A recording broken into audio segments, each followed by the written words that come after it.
Hello and back again to What's Up, Las Vegas Zeitgeist with Gina and Alexander and Jay Jordan, who is my interviewer today.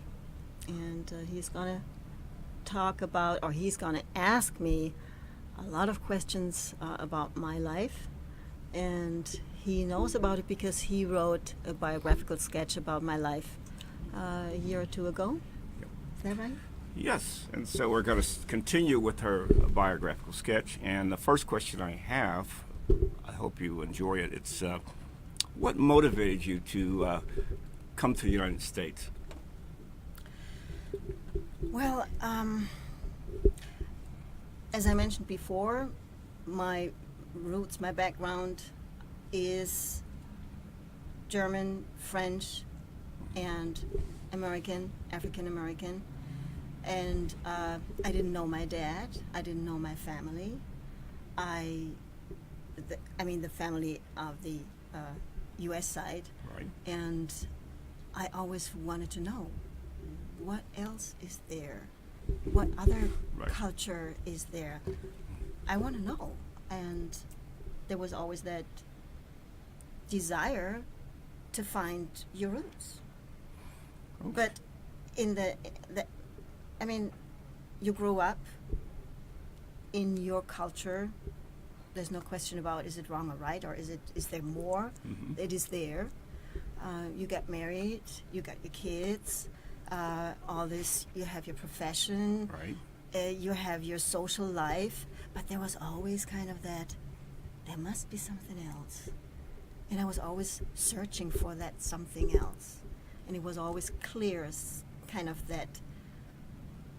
I will search for it and I will find it. Very good. Europe has a unique feel in and of itself. Doesn't matter what country you go to in Europe, it has a very unique feel to it. Give me your impressions, at least during the first trip, of your impressions of the United States. The first time I came to the United States, that was in 1993, and I did a 6-week trip, West Coast, mostly West Coast. I started in Phoenix, and we drove down to the Route 66, Right. to Los Angeles, through Vegas. That was the first time I met Vegas, and I never thought that I would stay here. Never, ever. It was not my cup of tea at that time. Right. And I loved the white.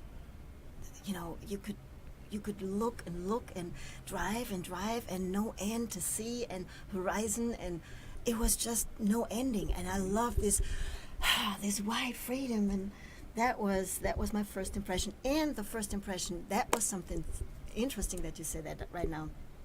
When I got off the plane, it was in July 10th. I remember that, flying out from Germany, from Düsseldorf, coming into Phoenix. The main cabin door was opened. I go out, and there was that smell. There was that smell of. First I didn't know what was it, but I knew that smell.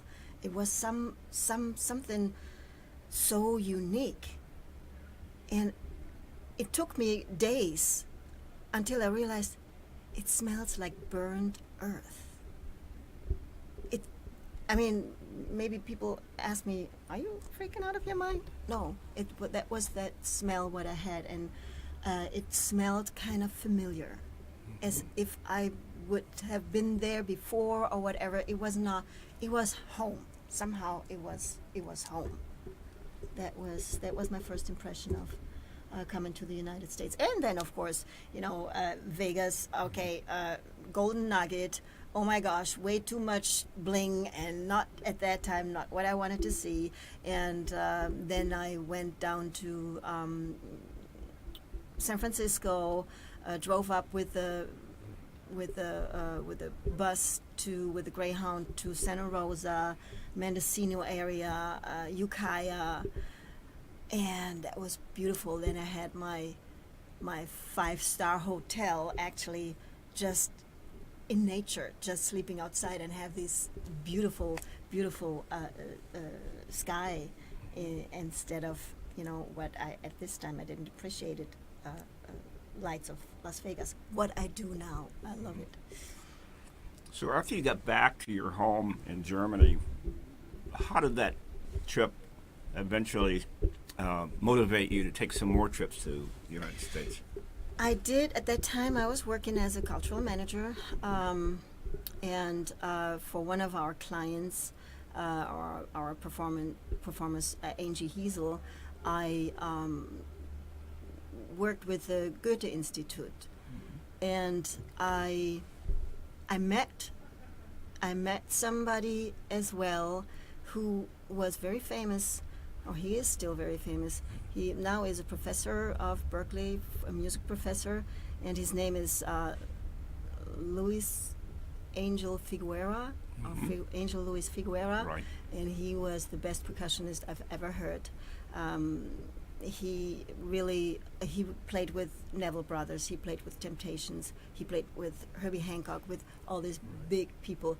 And he had at that time, and this was in 1993, he wanted to build a 501c for underprivileged kids to give them the opportunity to learn percussion.